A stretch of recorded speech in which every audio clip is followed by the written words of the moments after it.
आइए देखते हैं इस गीत के बारे में। एक पत्नी अपने पति को समझाए कि बोली है लला विवेक कि तुम जइयो सजन बाजार ले मुको पायलिया, यो सजन बाजार ले मुको पायलिया, पायलिया पायलिया ले मुको पायलिया, पायलिया पायलिया ले मुको पायलिया। का करियो साजन ओ जब सैया मन जाए बाजारे, जब सैया में जाई बाजारे, अरे जब सैया मन जाए बाजारे, जब सैया में जाई बाजारे। का करियो साजन क्या संग चलियो सास के लहुआ ननद के भैया, हमारे लगो सैया तुम्हारे बड़े पैया ले मुको पायलिया, पायलिया पायलिया ले मुको पायलिया, पायलिया पायलिया ले मुको पायलिया। पायलिया पायलिया ले मुको पायलिया। और सुनो साजन ओ जब सैया हम डीजे पे नाचे, जब सैया में डीजे पे नाचे, अरे जब सैया हम डीजे पे नाचे, जब सैया में डीजे पे नाचे।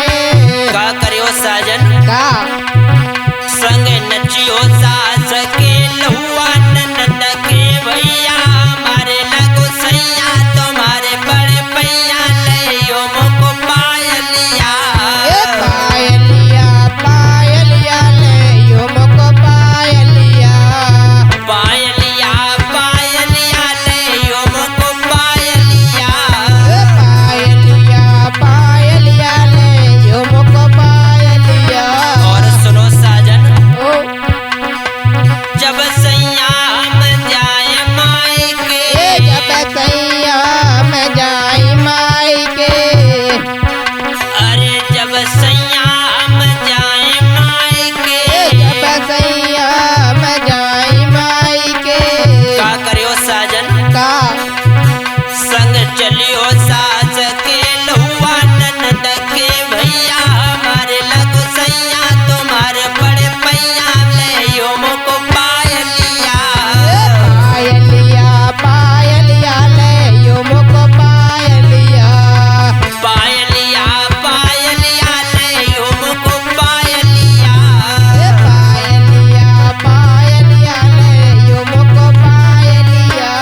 और सुनो साजन ओ जब सैया हम गलियन में घूमे, जब सैया में गलियन में घूमे, अरे जब सैया हम गलियन में घूमे, जब सैया में गलियन में घूमे।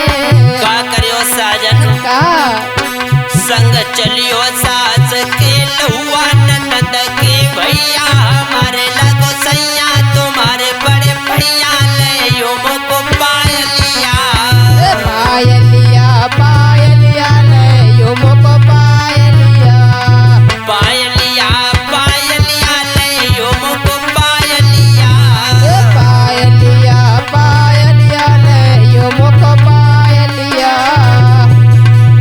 गीत आपको श्रवण कर रहे हैं वीके स्टूडियो लाइव चैनल के माध्यम से। मैं अनमोल शास्त्री एक पत्नी अपने पति को समझाए कि बोली है साजन ओ पायलिया